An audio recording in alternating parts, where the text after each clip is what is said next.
Morena, good morning. I'm Rosalind Stewart from Westpac's Business Bank team. It's my pleasure to welcome you all here today to this Westpac Smarts webinar, Cybersecurity, Being Aware and Prepared.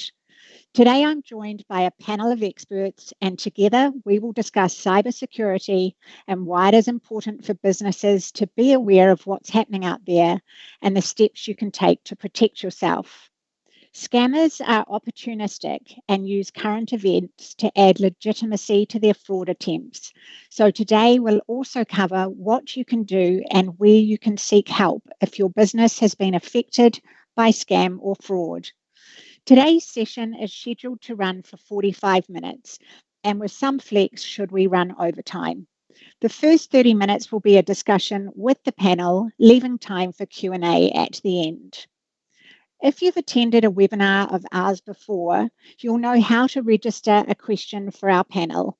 If this is your first time joining us, there'll be a Q&A running live on the right of your screen.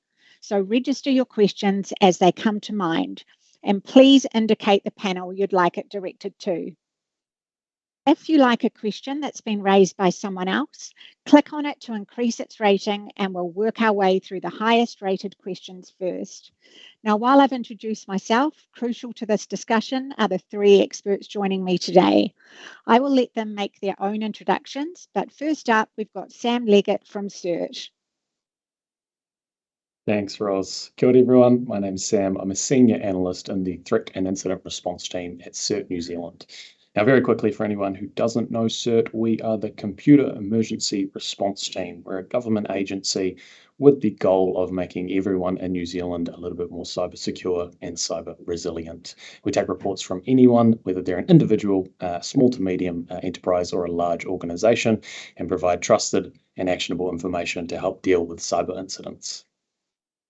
Awesome. Welcome, Sam. I also have the pleasure of introducing one of my colleagues, Ray Chow. Thanks, Ross. Morning, everyone. Thank you for coming to the webinar today. My name is Ray Chow. I'm part of the Westpac cybersecurity team, leading the advisory function where my team assess and give advice on the cybersecurity aspect of our product and services to help keeping the bank safe. Thank you. Thanks, Ray. Now over to another Westpac colleague, Omar Patron Lopez. Thanks, Rose. Morning, everyone. Thanks for joining us today.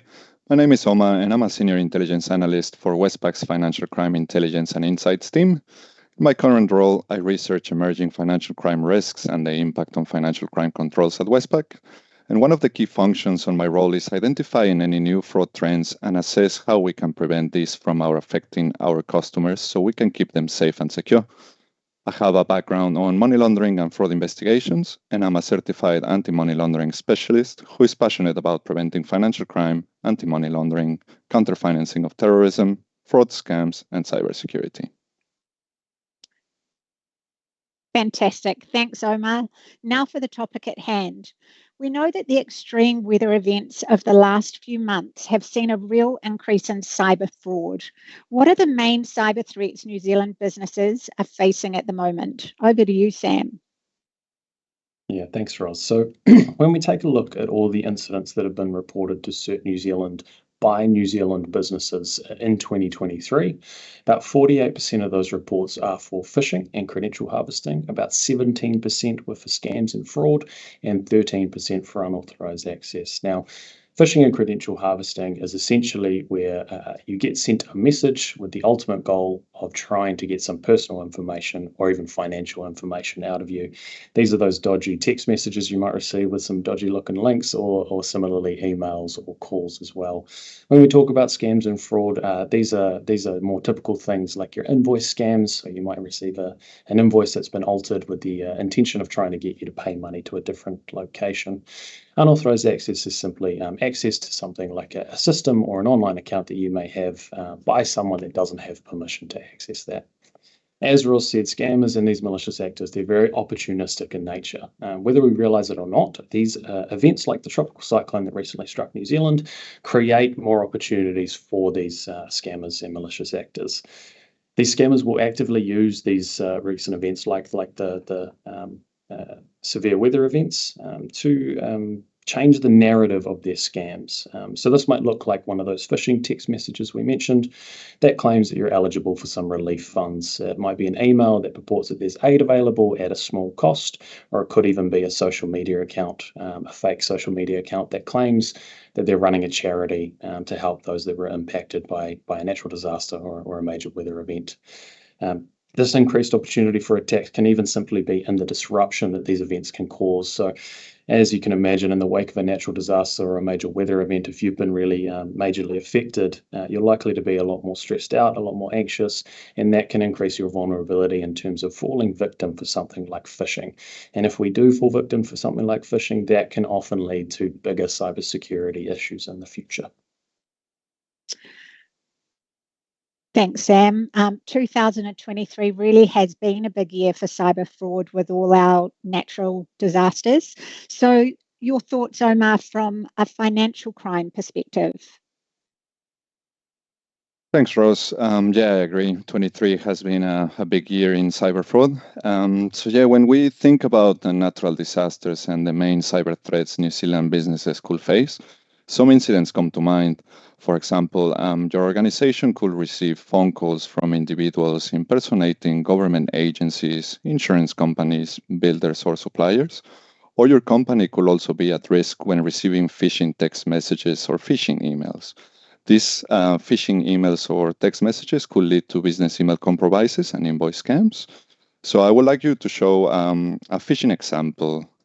As you can see on your screen, this is an example of a phishing text message. Earlier this year, when the floods and Cyclone Gabrielle hit New Zealand, Westpac offered to help businesses that were affected by the floods and released the Westpac Business Flood Relief Grant to assist customers in need. Scammers took this opportunity to launch a phishing campaign to impersonate Westpac in an attempt to defraud customers. If you look closely at the phishing text, you can realize that the URL in the text message is not our official website and is an attempt to mimic our website. As you know, our official domain is westpac.co.nz and not westpac.nz. The messages on this The links on these messages could direct people to malicious websites designed to look like the real bank's website. And these sites either infect devices with malware, collect victims' personal and banking details, or both. As a reminder, remember Westpac will never send you a link to log into your online banking. And clicking on phishing links could compromise your devices and could lead to business email compromise and invoice fraud. Some of you may be wondering, what is a business email compromise? Well, a business email compromise involves a hacker getting access to a business email account and all its information. And from there, they can use the information and the email account to carry out a range of fraud, scams, and cyber attacks. Email account compromises occur frequently in New Zealand and can result in high financial losses for affected businesses and their clients, as well as reputational damage. When we think about an invoice fraud, pretty much it involves a fraudster notifying your company that supplier payment details have changed and provide alternative details in order to defraud you. The fraudster could be claiming to be from your company's genuine supplier or even be posing as a member of your own firm. When I was preparing for this webinar, some examples came to mind. So imagine you applied for a government grant for help relating to your business being affected by the floods. Your business email account gets hacked. A hacker emails the government from your email address and changes the account number of where you should receive this money. Or imagine you're an insurance company and you're about to pay insurance money to a company that was affected by the floods. The company reaches out with a change of bank account number. You did not double check the change of account number with the company you're dealing with and pay the money. Then the company reaches out saying you haven't paid the money.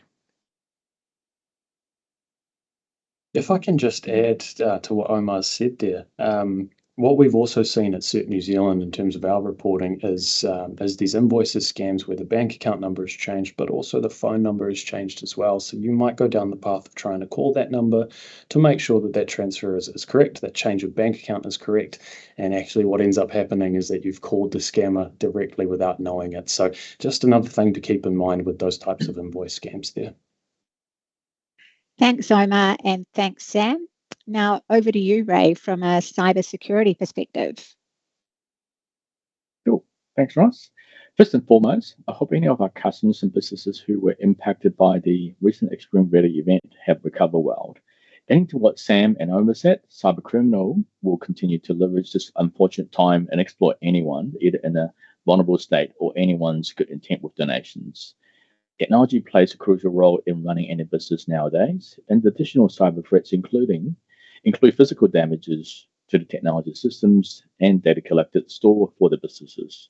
And now, previous webinar, if you haven't watched it, so please feel free to watch the recording. We'll talk about backup in your cyber incident response plan. Your decision on selecting the right backup is critical and crucial towards how quickly your business can be recovered and restore your business critical functions in the event of a natural disaster becoming of a part of the cyber threats. It's never too late to put a plan together to ensure that your businesses will continue to run in those unforeseen circumstances. Back to you, Ross. Thanks, team. It really does appear that a natural event provides opportunities for these scammers and that the types of approaches they are making are just getting more and more sophisticated. So that leads on to my next question. Why is it important to have a response plan? And as part of this, what can we do to prepare our staff? Omar, we'll start with you if that's okay. Thanks, Ross. When we think of business email compromises and invoice fraud, it is important to come up with a response plan so people know what to do before, during, and after an incident. So I came up with some tips for your company and staff. What you need to look out for is any suspicious looking emails that may contain phishing links or malware, any auto-forwarding or filtering rules that the email account owner did not set up. You need to look out for payment details, including bank account number or amount on an invoice have changed compared to previous invoices, or a supplier advises they haven't received a payment, especially when you believe you have already made a payment, or a CEO or a senior manager requests an urgent payment via email or asks for something to be done on their behalf as they're unable to do it at the time. Some tips on how to prevent business email compromise and invoice fraud is making sure you implement good password policies and practices, use strong unique passwords and ensure they're changed regularly, make sure you implement two-factor authentication, and make sure you regularly check your business email accounts for auto-forwarding rules or filtering rules that you didn't set up. Always try to regularly review your email access to look for unusual login activities, regularly check your IT systems for malware and viruses, and keep systems and security software up to date. These are some general tips for your business. Implement a defined process for verifying and paying accounts and invoices. Ensure your staff are aware of this fraud and understand how it works so they can identify it, avoid it, and report it.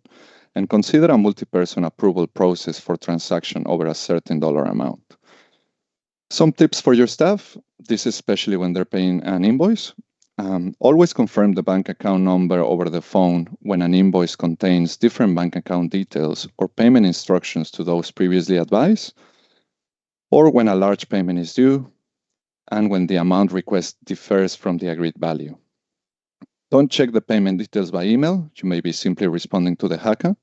And don't use any contact details you received in the email. Use the information you have on file for the business or person, or use the contact details on their official website. Back to you, Ross. Thanks, Omar. Those are some great tips. Over to you, Sam. Thanks, Ross. Yeah, carrying on from what Omar's already said there, having an incident response plan, an overall incident response plan is really powerful. It means that you have a step-by-step guide in place before an cybersecurity incident actually occurs. Help you take control of the situation, navigate your way through the situation, and actually reduce the impact on your business as well. One thing to take into consideration when you're thinking about an incident response plan and developing an incident response plan is to consider developing that in conjunction with a business continuity plan. This is a really good idea in the sense that it can address concerns like what would happen if a natural disaster or a major weather event occurred and you can't access your actual business premises. This might prevent you from accessing systems, data, information, or even backups to your systems that you might need to continue your business. Another really great consideration is to bring our employees, our people, along on the cybersecurity journey. And one of the ways that we can do that in terms of an incident response plan is by actually practicing that incident response plan and including our people in that practicing. communicate that incident response plan out to our people, as well as any expectations that those people might have in terms of the incident response, and make sure that that plan is actually accessible for anyone to simply go over and have a read so that they can familiarize themselves with it. A physically accessible plan is really important as well. That way everyone knows where it is and they can simply go grab it so that they can follow that guide if an incident is to occur. Thank you. Thanks, Sam. Now over to you, Ray. Thanks, Ross. Okay, so summing up and adding to what Omar and Sam said, it's important to pair up your cyber incident response plan with business continuity response plan. It's a holistic approach to handle technology emergencies and recovery strategies. Disruption to your businesses can happen at any moment. Business continuity is about having a plan to deal with those difficult situations. So your critical business functions will continue to operate in the event of an unexpected disruption, such as pandemic and the recent weather event, and also which resulting to account access to tech. So some of the questions to ask about business continuity will be, what are your business critical functions? You can't begin to build your plan without understanding what processes and operations most impact your ability to conduct business and maintain services without incurring damages and losses. What are your most important products and services? What products or services would induce significant revenue and customer losses if they're unavailable for a period of time? Knowing this information help you better focus your effort. What risk are your business most likely to encounter based on your geographical locations? Is your office located in a flood-prone area? How about your supplier? Consider your unique weather patterns and other geographical influences on your facilities. Thanks for us. If I can just add to that question, just a couple additional thoughts. Another great consideration for an incident response plan is to actually have in writing who you're going to need to call during an incident and how you're going to reach them, when those people need to be called and notified that something's going on. The other point I just wanted to make is that on CERT New Zealand's website, cert.govt.nz, there is a guide on creating an incident response plan for your business, and that's freely available for anyone to use. Great tip. Thanks, Ray. Thanks, Sam. So we've ascertained that it is really important to have a cyber response plan and also having a business continuity plan. Are you now able to give us an overview on the key things you can do to implement, or the key things you can implement to protect your business? And we could start with you on this one, Sam. Yeah, cool. So there is a lot of information out there on things like what security features businesses should have in place and implemented within their environments. And this can actually make it a little bit difficult to know where to start. One of the main tips that I'd really recommend for businesses looking to improve their cybersecurity posture is to follow some kind of cybersecurity framework. There's a couple guides on CERT New Zealand's website that, again, are free to use for anyone. These are the top 11 tips for businesses and the 10 critical controls. Top 11 tips for businesses are pretty straightforward. 11 tips that we see really critical for businesses to protect themselves. And the 10 critical controls are what we see as a very entry-level cybersecurity framework. So if you were to implement all 10 of those controls, you would put your business in a really secure cyber position. If we think about some specific tips that I'd recommend for businesses, I can't not mention two-factor authentication or multi-factor authentication. It's essentially a second layer of protection for your assets on top of your username and password protection there. It's really powerful, and I always have to mention it because given the number of incidents that we see here at CERT New Zealand that could be prevented by the implementation of 2FA or MFA, it's really, really important to use. The other considerations I'd recommend is only actually collect the customer data that you really need. The more data that you hold onto, the more data that you store and collect, the greater your risk in terms of data loss, data breaches, and things like that. Updating default credentials is also really important. So login credentials, default credentials are essentially login credentials that that give administration level access to a certain product. They're the credentials that are in place when you first set that product up, but they should only be used used for that initial setup. Once it's been set up, those credentials should be changed just to keep that product, that system, that service safe and secure. And then the other recommendation I'd make there is securing your devices. So getting something like an anti-malware or antivirus product in place on your business devices, just to ensure that things like viruses, ransomware are likely to be prevented from being downloaded or installed on those devices. And last but not least from me, backing up your data is really important there as well.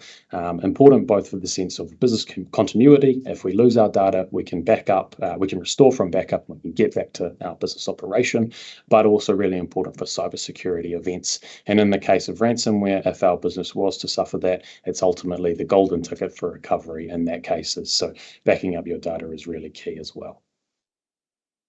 Awesome. Thanks, Sam. Now over to you, Ray. Thanks, Ross. Thanks, Sam. So just like Sam said, just like the All Blacks are preparing for the matches, preparation are key. And these are some of the questions that businesses must consider. Do you have backup for those critical job functions and incident response tasks? What if your office get hit by the latest bug and your entire accounting team is out sick? Do you have anybody who can step in and handle the situation appropriately? Can you avoid disruptions of services when your key locations are closed? Will you have enough product in stock if your manufacturing facilities is closed? Do you have an alternate work site if your office is flooded? Do you have an emergency communication plan to reach your staff? Do you have any backup for all of your important data? Storing backup data in the same location as the original defeats the purpose.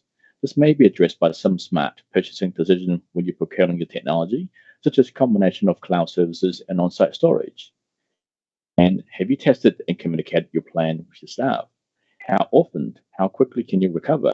Plan on the plan versus the actual test itself. And this answers can be found by testing your plan. And this will help you get started by thinking about what's important. Make sure you check out CERT NZ website for more information, and we'll share some important links with you after the webinars.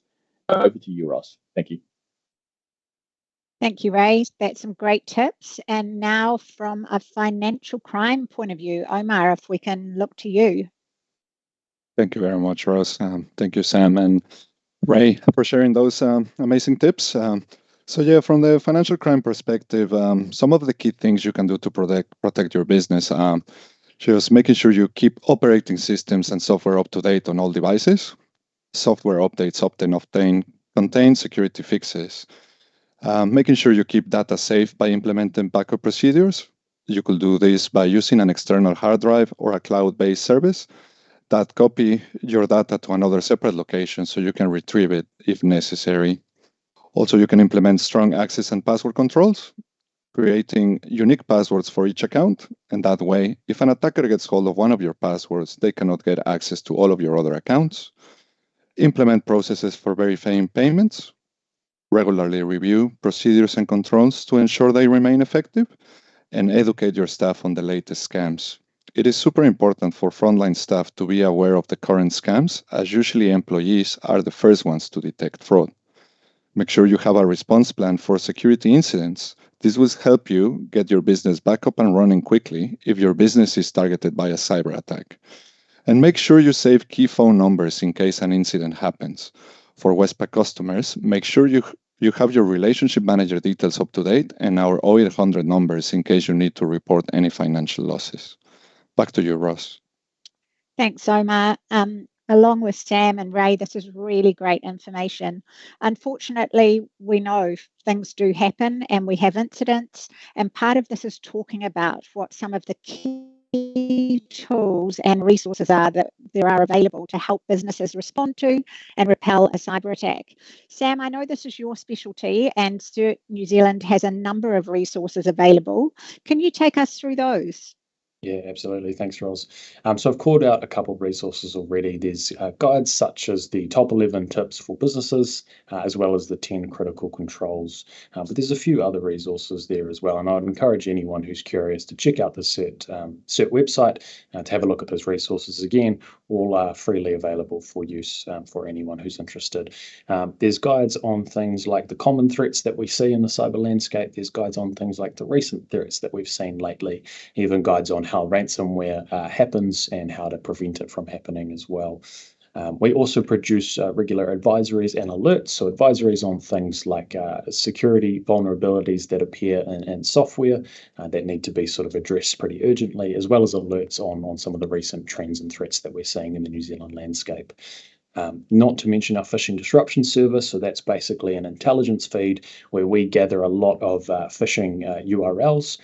We publish them out to a feed, and organizations can consume that feed to prevent people from within their organization's environment, from clicking on and actually going to these phishing pages.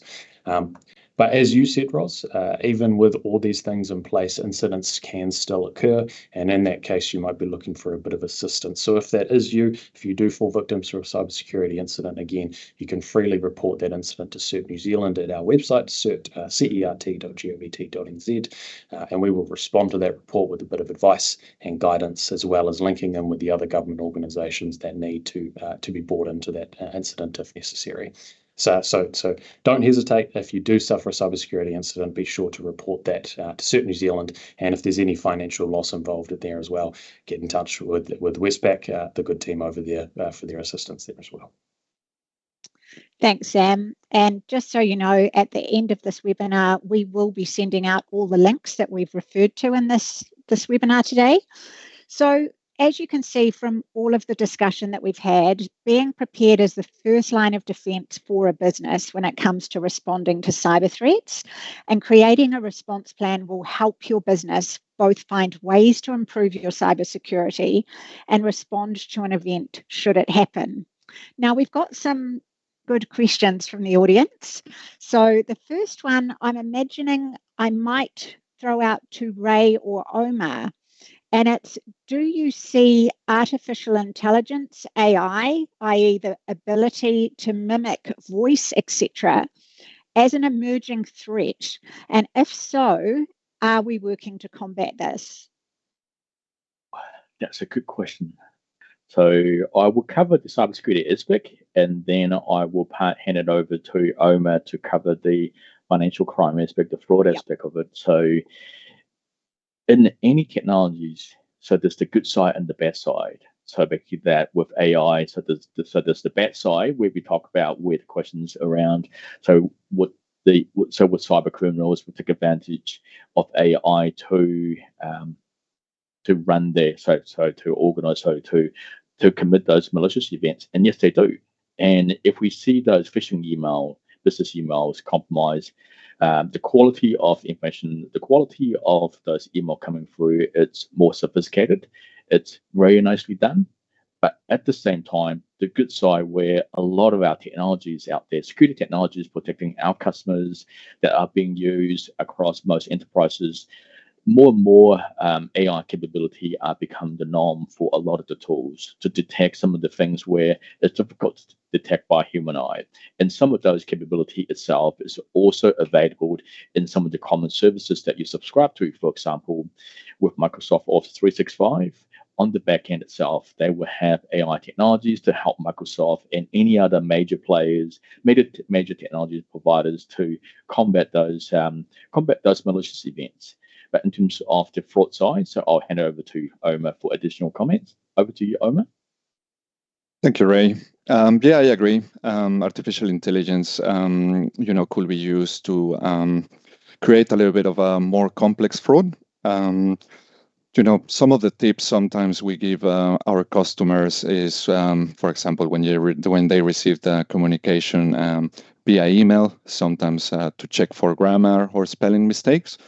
Artificial intelligence will be used to kind of like improve the way an email is written, for example. So, of course, there's going to be greater risks with this type of technology, but at the same time, like Ray was mentioning, we could use that technology also to improve our detecting software here at the bank to try to identify patterns for unusual transactions. So obviously, the scammers will always try to get the latest technology, and banks and financial institutions will always try to get the better technology to try to detect those fraudulent transactions. So definitely, Westpac is exploring different technology to obviously be ahead of these newer trends in financial crime. I wonder if I can add a couple of thoughts to that question as well there. Please do. Thank you. So it's not something, thankfully, that we've seen reported within New Zealand currently, but I am aware that it is something that's been seen around the world in other nations where AI has been used to mimic the voice of close friends or loved ones with the goal of phishing for either usually money, personal information, financial details, these kinds of things.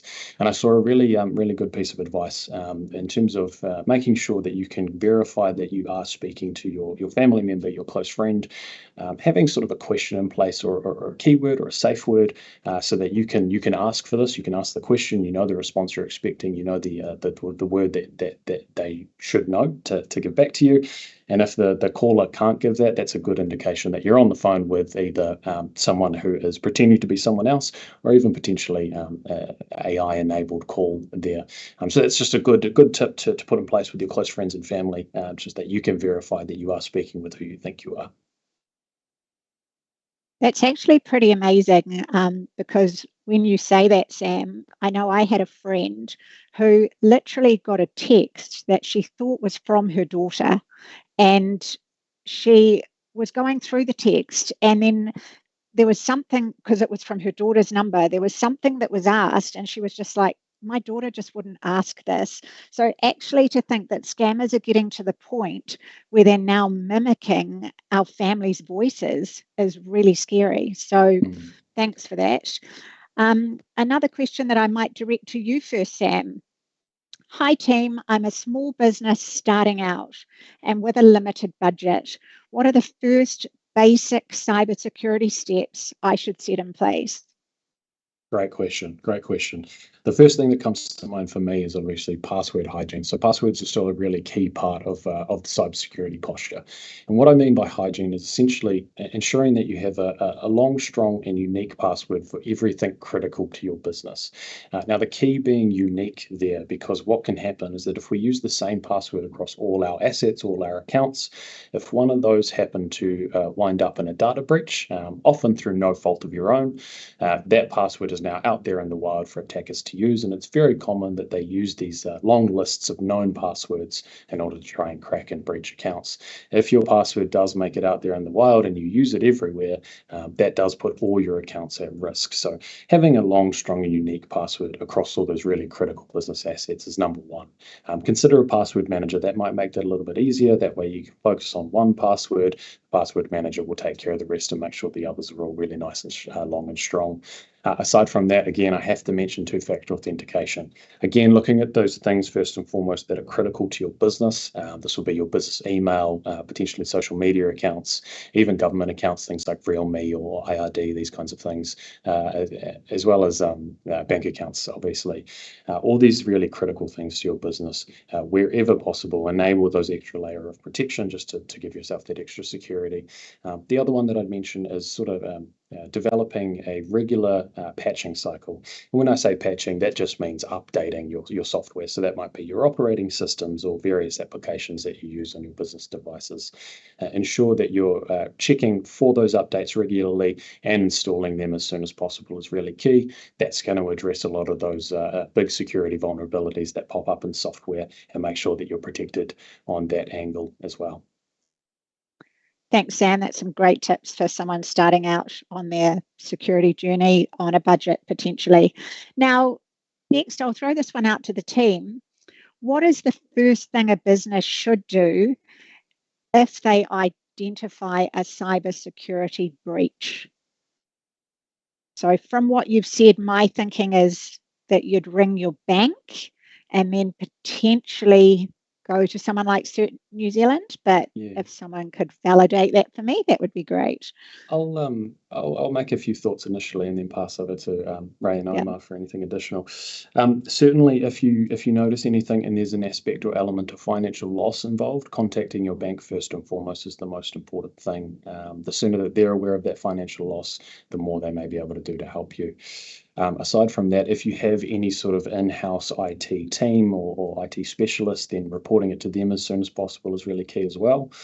Standing up that incident response plan that we've already talked about and stepping through that is really key as well, and then reporting it to relevant agencies. So CERT New Zealand's a really great step. Even if you're not looking for any advice or guidance on what to do in the case of an incident, reporting can still be really important because it can let us know what's going on in the New Zealand landscape, and then we can help other businesses stay aware and prepared for those kinds of things happening to them as well. Cool. I'll add a bit more to what Sam is saying. So I think first and foremost, so the most important thing is stay calm. And by now, if that unfortunately has happened, you would have tested that plan. If you imagine that your incident response plan or your business continuity plan, just like fire drills, so you wouldn't be so you would test your fire alarm and your fire drill regularly. If you have tested it, then you know what to do. And the other key tip that I would like to add to what Sam is saying, it's don't feel that you'll be doing it on your own. There are lots of support around the countries on what CERT can offer. Quite a number of government agencies will be able to offer. So the key thing is to stay calm and call for help. If there are any financial losses, then the first point of call is to call your bank. If you're Westpac customers, call your relationship manager. So we'll be there to help. But the key thing is stay calm, and so it's treated as any emergency situations that will help you to get it through. So surrounding yourself will help. Practice your plan. Preparation is going to be the key. Anything to add, Omar? Yeah, I agree with your points there. If there's been any financial losses, make sure you contact your bank. Make sure you keep your relationship manager details up to date in our 0800 numbers. If there's any financial losses, we'll try our best to help recover the funds. Report it to the police. It is important to make those reports to CERT New Zealand, the police. They can sometimes assist with the further investigation as well. And just to mention, Westpac New Zealand has partnered with ID Care, so they can also support you in case you need any further support. But yeah, we're pretty much here to help you guys out, so make sure you contact your bank. Awesome, thank you. Now, a question directed specifically to you, Sam. I've heard about cyber insurance. Is this worth getting as a small business? It's definitely something that you could consider looking at. And the other consideration around cyber insurance is that the more that you do within your business, the more that you implement to keep yourself safe and secure, the lower that sort of cyber insurance premium is going to get. Certainly, if it's within your sort of budget to consider, then it's a great option. As we've already said, incidents can occur even often through no fault of our own. Data breaches through other businesses, third parties, and these kinds of things can impact us and has a result on our business and environments. So certainly, it might change depending on your business, your size, your capability, and your budget, I guess. But if it's within those sort of considerations, then it's definitely a powerful tool to implement. And as I say, can also motivate businesses to implement more security features in order to protect their business, their environment, and make things a little bit more secure for themselves as well. Awesome, thanks, Sam. Now, another question for the Westpac team. Does Westpac offer two-factor authentication for online banking? Do you want me to start right with that? Yeah, if you start. Yeah, definitely. I mean, we have different features in our software detecting tools to kind of find any unusual transactions. So, that's one of the ways we can protect our customers. And I mean, there's a couple of two-factor authentications we use, especially when there's an unusual transaction on your account. For example, if it's an account where basically you're not transacting over a really high or a large amount, definitely that will flick an alert. And, we definitely will use those security systems just to make sure that it's you who's actually making the transaction and not someone else. So definitely, we always try to improve our software detection systems, and we always try to protect our customers the best we can. Thanks, Omar. Cool. I'll chime in. So, uplifting and improving our cybersecurity defense is a constant battle for Westpac. So we're continuously looking at where to invest and what investment do we need to make to keep our customers safe and to keep the bank safe. And two-factor authentication come in different forms. So most people will experience that, hey, I'm logging in with an extra token, this. So that's a common approach. But the bank that have more complicated approach where what OMA covers. So the key thing is that it's anyone who's exercising where it's beyond the threshold will be challenged. It's something that we're continuously looking at. It's just that the bank would look to a different way to implement two-factor authentication than most people will commonly experience. Thank you. Just adding to Ray's thoughts there, speaking from a personal sort of angle, I always get a text message when a payee that I have in my system changes or is added. So speaking to Ray's point, 2FA, these things can come in a lot of different forms, and that's another form that this is present in. So change to a payee, a new payee added, I get a text message that alerts me to something's happened on my account. That lets me know if it wasn't me, I need to look at my account, I need to log in there, I need to change my password, I need to take some action. So it's to Ray's point, it can come in lots of different forms. Awesome, thanks team. What about social media? This question comes from a small clothing label who has Instagram as a key channel, and they've seen a number of fake business accounts on Instagram. What do we do if this happens? Yeah, I'll start that one off. Thank you. So yeah, there's a lot of things happen on these social media platforms, and typically the advice is always to consider your privacy settings to lock these things down. That's not reality for someone who's operating their business on these platforms. It's a couple different scenarios, right? You might notice that there's a different business on Instagram that's being impersonated, or there's a fake profile set up for a different business, or you might actually notice that your business is being impersonated. So a couple tips if your business is the one being impersonated.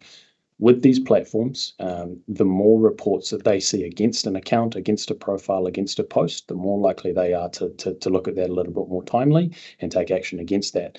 So putting a message up to your customers and saying, this Instagram profile is the only genuine Instagram profile I have. If you are contacted by another that claims to be this profile, it's most likely a scam, and we recommend that you report it to the platform directly. That way, you're getting as many reports about that account as possible. You're also letting your customer, your audience, and your clients know that that's not a legitimate account. Getting in touch with the platform directly as well, especially from an intellectual property or trademark angle, is often really powerful in getting action against these impersonation accounts. If you notice that there's another account online, another business being impersonated, or simply a fake profile, reporting to the platform again, and also reporting to other organisations like CERT New Zealand is a good consideration as well. We can look to touch base with the platform directly in some cases and ask that they investigate. And we can also make reports to the platform to sort of add to the numbers of reporting that they're seeing against those fake profiles. Awesome. Thank you, Sam. And my last question, which I'll probably direct to you again, Sam, have you got a business continuity plan template on CERT's website? We have a guide on incident response plan, some key things to include in there, a guide to sort of help you in building that plan, not quite a template in and of itself, but it should really outline what you need to have in that plan and help you in building that. Not quite a business continuity plan, but it is certainly an incident response plan there. You might need to look at other resources for a business continuity plan, but certainly following that incident response plan guide when you're looking at both, when you're developing both, would be really beneficial and helpful. Great. Thank you all for your time today, and a really big thanks to Ray, Omar and Sam, whose expert knowledge was invaluable. We will provide a recording of this webinar to you after the event, and we'll also include some of the links to the resources on Westpac's and CERT's webpage to help you be cyber prepared. Now you'll see there's a survey poll to the right of the webinar. If you'd like to leave a rating or feedback, we'd love to hear from you. This is also an opportunity to share any thoughts or topics that you'd potentially like us to cover in future. And please also keep an eye out for our upcoming Westpac Smarts webinars. Thanks all for coming and have a great day.